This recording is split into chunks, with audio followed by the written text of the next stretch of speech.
Sa England sa panahon ng kadiliman pinangungunahan ni King Arthur ang isang maliit na grupo ng mga maharlikang mandirigma patungo sa pinakamataas na punto ng isang bundok. Si Nemo ang Blood Queen ay naghihintay sa tuktok ng bundok sa pagdating ni King Arthur kasama ang kanyang pinagkakatiwalaang kasabwat na si Ganeda, ngunit ang haring si Arthur at Ganeda ay may iba't ibang plano upang pagtaksilan nito. Dahil naniniwala ito na ang mga tao at halimaw ay hindi maaaring mamuhay ng magkasama at gumawa sila ng isang kasunduan na pabagsakin si Nemo. Ang tauhan ni King Arthur ay naghagis ng isang sibat direkta sa babae at inipit siya sa isang malaking puno, ngunit kampante pa rin ito na hindi siya masasaktan ng mga sandata ng mortal at ang kanyang mga sugat ay gagaling din kalaunan. Habang inilabas ni King Arthur ang kanyang Excalibur na tanging sandata na maaaring magdulot ng pinsala kay Nemo, sinimulan niya itong hatiin sa mga piraso para pigilan ito sa paggamit ng kanyang kapangyarihan. Habang napuno ng dugo ni Nemo ang mga puwang sa puno sa kanyang likuran kung saan naiwan ang kanyang labi na naiwan ang kanyang kapangyarihan sa loob ng puno. Inilagay ni King Arthur at ng iba pa ang kanyang putol-putol na bahagi ng katawan sa maraming kabaong na nakakandado ng pinagpalang bakal na tanikala. Ang bawat sundalo ay kumuha ng kahon na naglalaman ng mga labi ni Nemo upang ikalat sa buong mundo upang bantayan ng mga susunod na henerasyon para maiwasan ang paghahari ng Blood Queen sa mundo. At sa kinasalukuyang panahon si Hellboy ay dumating sa Tijuana upang hanapin si Esteban, ang kanyang nawawalang partner sa Bureau for Paranormal Research and Defense. Nawala si Esteban pagkatapos nitong pumunta sa isang misyon, pagkatapos ay tumahimik ng ilang linggo pagkatapos nitong inalerto si Hellboy at ang iba pa. Pumasok ito sa isang wrestling ring kung saan nakita niya si Esteban na nakasuot ng costume at nakikipaglaban para sa libangan. Ipinakilala niya ang kanyang sarili kay Hellboy bilang Comzots dahil naniniwala siyang patay na ang dating Esteban. Sinusubukan ni Hellboy na kumbinsihin siya na bumalik sa kanilang base para sa isang maayos na debriefing para sa kanyang huling misyon. Gayunpaman, gusto ni Esteban na labanan si Hellboy sa loob ng ring para ipakita ang kanyang bagong kapangyarihan. Habang nagsimula itong maghagis ng mga suntok direkta kay Hellboy na nagdulot ng matinding pinsala, ngunit nagsimulang magseryoso si Hellboy at gumanti sa kanyang partner at nagawang matanggal ang costume ni Esteban. At ibinunyag na ang kanyang partner ay isa ng vampira at mabilis niyang itinapon ito sa gilid ng ring, ngunit sa kasamaang palad bumagsak ito sa poste at tumama ang kanyang puso na nagtapos kaagad sa kanyang buhay. Habang bumalik naman sa dating anyo ang kanyang kaibigan, ngunit bago ito pumanaw binalaan niya si Hellboy na paparating na ang wakas. Samantala sa isang malayong lupain si Groigach, isang halimaw na tulad ng isang baboy, ay bumisita kay Baba Yaga at pareho silang may mga hinaing laban kay Hellboy, kaya naman inutusan ni Baba Yaga si Groigach na palayain si Nemo upang mangyari ang plano na gusto nilang dalawa. Habang bumalik si Hellboy sa kanyang tinatawag na ama na nagngangalang Broom, na natutuwa na bumalik siya at ipinaalam nito na ang Osiris Club sa England ay naghahanap ng kanyang tulong sa pangangaso ng mga higante.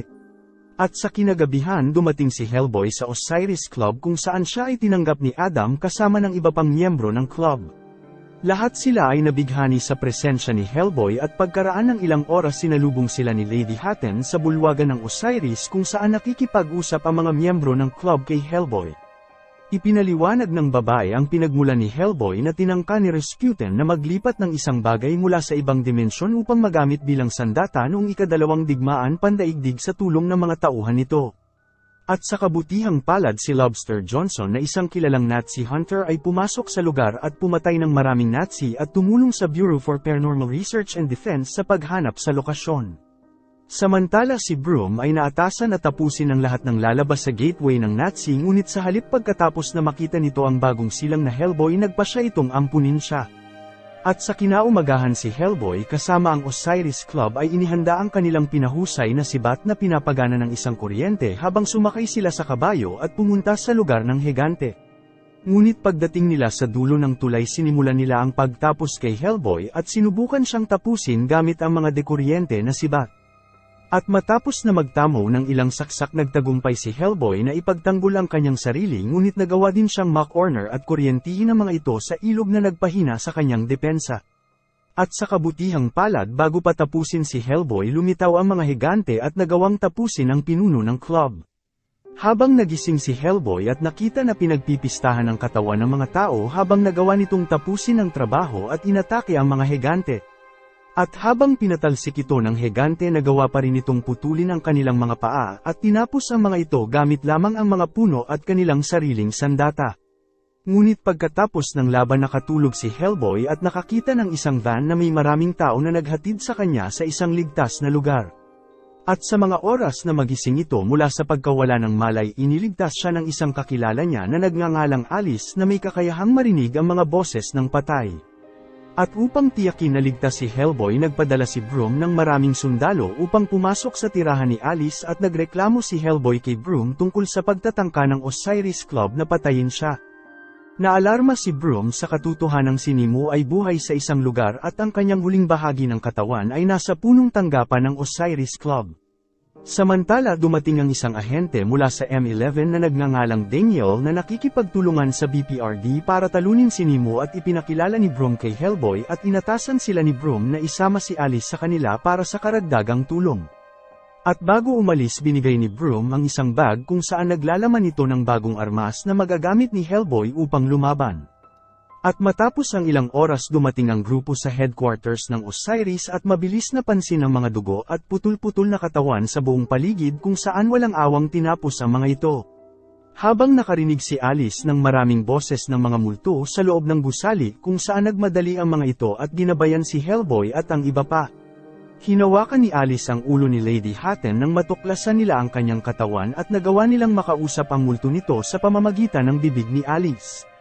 Ipinaalam ni Lady Hatten kay Hellboy na ang kanyang tunay na kapalaran ay matutupad ngayon malaya na si Nemo at naghahanap ito ng hari habang nawala ito at bumalik sa bibig ni Alice.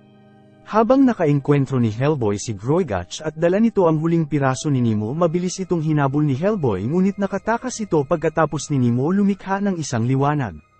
Isang ilusyon na nilikha nito sa kanyang subconscious at lumikha ng kanyang sariling imahe. Nalito si Hellboy sa vision na ito at pinaglaruan ang kanyang emosyon kung papaano tinatrato ang mga hindi tao na nilalang. Habang binaril ni Hellboy ang imahe ni Nemo at muntik na niyang tamaan si Daniel.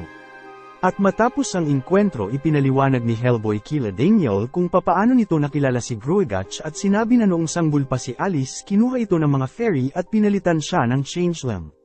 At kailangan ng mga magulang ni Alice ang tulong ni Hellboy kung saan inihayag ni Groigach ang kanyang tunay na anyo nang ginamit ni Hellboy ang metal na bagay upang akitin ito na ipakita ang tunay nitong sarili. Napahiya si Groigach sa ginawa ni Hellboy at balak na gumanti noon paman at ibinalik si Alice ng mga fairy nang hindi nasasaktan. Habang bumalik ang grupo sa M11 pumasok si Hellboy sa silid kung saan nagbabasa si Broom ng maraming aklat na naglalaman ng impormasyon tungkol kay Nemo. Hinarap nito si Broom at hiniling na malaman kung bakit hindi siya nito pinatay nang pinalabas siya ng mga Nazi mula sa impyerno. Ngunit kahit sinabi ni Broom na nakitaan niya ito ng malalaking potensyal galit pa rin na umalis si Hellboy. Samantala pumunta si Daniel sa isang espesyalista ng armas at humiling ito ng isang customized na bala na may biyaya ng mga santo na kayang patayin si Hellboy kung kinakailangan. At habang nakasakay sa elevator para umalis sa lugar patuloy itong umandar pababa sa halip na tumaas habang inihatid siya nito sa isang pamilyar na lugar kung saan nakita niya sa malayo ang bahay ni Baba Yaga. At nang pumasok ito sa loob tinanggap siya ni Baba Yaga sa kanyang bahay at nag-alok ng ilang pagkain sa mesa ngunit tumanggi ito matapos makita na ang mga sangkap ng pagkain ay labi ng mga sanggol. Samantala inalok din niya si Hellboy ng impormasyon tungkol sa mga plano ni Nemo sa hinaharap bilang kapalit ng mga mata nito na dati nitong kinuha sa kanya at hindi naman sinayang ni Hellboy ang pagkakataong ito at tinanggap ang kanyang alok. Ibinahagi niya na wala si Nemo sa kanyang buong kapangyarihan maliban na lang kung mabawi niya ang dugo mula sa puno sa Pendle Hill kung saan siya ay pinutol ng Excalibur ni King Arthur. Pagkatapos ay tinataka ni Baba Yaga ang kasunduan sa nakakadiring paraan habang dinidilaan nito ang muka ni Hellboy. Habang tiniis naman ito ni Hellboy upang makuha ang impormasyon ngunit sa mga oras na kukunin na ni Baba Yaga ang kanyang mata sinabi ni Hellboy na hindi niya binanggit kung kailan niya ibibigay ang mata nito. At dahil dito mas lalong nagalit ito at nagsimulang sumpain siya at sinabing lahat ng mahal niya ay magdurusa sa kanyang mga aksyon pagkatapos ay kinontrol niya ang bahay para mahulog si Hellboy sa pinto habang nahulog ito pabalik sa silid ng M11 kung nasaan si Broom at Alice. At ibinahagi nito ang impormasyon na ang katawan ni Nemo ay hindi pa kumpleto at pupunta siya sa Pendle Hill kung saan siya pinunit ni King Arthur, ngunit galit pa rin ito sa kanyang ama dahil sa hindi pagiging tapat nito tungkol sa kanyang pinagmulan. At sa kinagabihan si Daniel ay nagpipiloto ng isang helicopter patungo sa Pendle Hill habang nagbabasa naman si Alice ng artikulo kung ano ang mga naganap dati sa Pendle Hill. Nabasa nito na naputol ang mga dila sa bulol na yon at mas maraming tao ang nasawi sa lugar. Samantala tinanong nito si Daniel kung ano ang koneksyon nito sa mga halimaw at tinanong din nito kung ano ang sanhi ng malaking peklat nito sa muka. Habang tumanggi naman na sumagot si Daniel, ngunit sinabi ni Alice na magpapatuloy ito sa pagtatanong upang sabihin nito kung saan niya nakuha ang peklat. Gayunpaman, ibinahagi nito na ang kanyang squad ay nagsasanay sa bilis at dumating ang isang lokal na elder ng tribo upang humingi ng tulong dahil ang kanilang nayon ay inatake ng isang halimaw. Ngunit sa mga oras na hinhanap nila ang halimaw, ang sitwasyon ay bumaliktad at sila na ang hinahunt ng halimaw. Ang nilalang ay isang malaking jaguar na umatake sa lahat ng miyembro ng kanyang squad at inatake siya nito sa muka at siya lamang ang tanging nakaligtas sa engkwentro. At habang tinatapos nito ang kwento, dumating sila sa Pendle Hill kung saan ipinaalam sa kanila ni Daniel na maging handa para sa isang ambush o anumang pag-atake mula sa mga puwersa ni Nemo. Samantala sa tuktok ng Pendle Hill, si Groagach at Nemo ay naghiwa sa kanyang palad upang kunin ang kanyang dugo mula sa puno at kunin ang kanyang buong kapangyarihan. Habang nagpakawala ito ng isang hukbo ng mga halimaw para pigilan ang pagdating ni Hellboy, ngunit hindi nito napigilan si Hellboy ng mga ito. Ngunit sinabi ni Daniel na halos hating gabi na at dapat nitong pigilan si Nemo at tiniyak naman ni Daniel at Alice na kaya nilang harapin ang mga halimaw ng sila lang. Habang nagmadali itong pumunta sa burol upang pigilan si Nemo na mabawi ang kanyang dugo, at si Alice at Daniel ay nagpakita ng kanilang kakayahan sa pakikipaglaban. Ngunit muling nabahala si Daniel at bumulong sa kanyang sarili na huwag ngayon habang itinurok nito ang berdeng serum para maibsan ang kanyang nararamdaman. At dahil napalibutan na sila, napansin ni Alice na ang kanyang mga suntok ay kayang alisin ang kaluluwa ng anumang bagay na naisin nito at magkatabi. Tinapos ni Alice at Daniel ang mga natitirang kalaban bago pa nila sundan si Hellboy. Habang nagawa ni Nemo na mabawi ang kanyang dugo mula sa puno at nagtipon ang mga halimaw upang parangalan ang kanilang reyna. At hindi nagtagal nagpakita si Gan-Ada at ang kanyang mga kapatid na mangkukulam upang humingi ng kapatawaran kay Nemo sa pagtataksil nito sa kanya. Ngunit nagtanim ito ng sama ng loob sa mga babaeng mangkukulam at pinatay nito ang kanyang mga kapatid at iniwang buhay si Gan-Ada habang binigay nito ang tinik na korona kay Nemo upang alay ng kapayapaan at makakuha ng pagkakataong mabuhay. Habang naantala naman sila ni Hellboy nang barilin niya ito sa mata, habang hiniling naman ni Groagach na gawin siyang malakas na nilalang para tapusin si Hellboy. Ngunit sinampal siya nito at sinabihan siyang sumunod ito patungo sa isang portal na bubuksan ni Nemo habang sinubukan itong tuksuhin si Hellboy na sumama sa kanya at maghari sa bagong mundo, ngunit tinanggihan siya ni Hellboy sa dahilan na ang puso nito ay malinis pa rin. Habang dumating si Alice at Daniel sa burol, bagamat si Nemo ay may ibang plano, at habang tumatakas ito, nagtanggal ito ng tinik sa korona at inihagis ito sa leeg ni Alice dahilan para malason ito. Nag-ambala si Hellboy at Daniel kung saan nagpakita si Gan-Ada para tulungan sila sa pag-alis ng lason kay Alice at inutusan niya silang magmadali at hanapin si Merlin dahil siya lamang ang makakapag-alis ng lason. At pagkatapos maglakbay sa malayong isla, dinala nila si Alice sa libingan ni Merlin kung saan nagising ito pagkatapos ng ilang dekada ng pagkakatulog. Pinutol ni Merlin ang tinik at nagawang mailigtas si Alice, ngunit tinanggalan nito ng malay ang dalawa upang makausap niya si Hellboy ng mag-isa.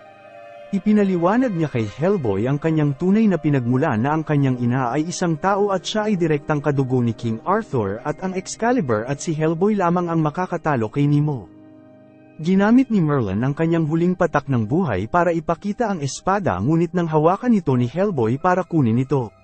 Lumitaw ang isang pangitain sa kanyang sarili na mayroon siyang kumpletong hanay ng mga sungay at nakasakay sa isang dragon upang tapusin ang sangkatauhan. Dahil sa takot na mangyari ang apocalypse, tumanggi siyang tanggapin ng Excalibur at si Merlin ay naging alikabok habang namatay ito sa pagkabigo.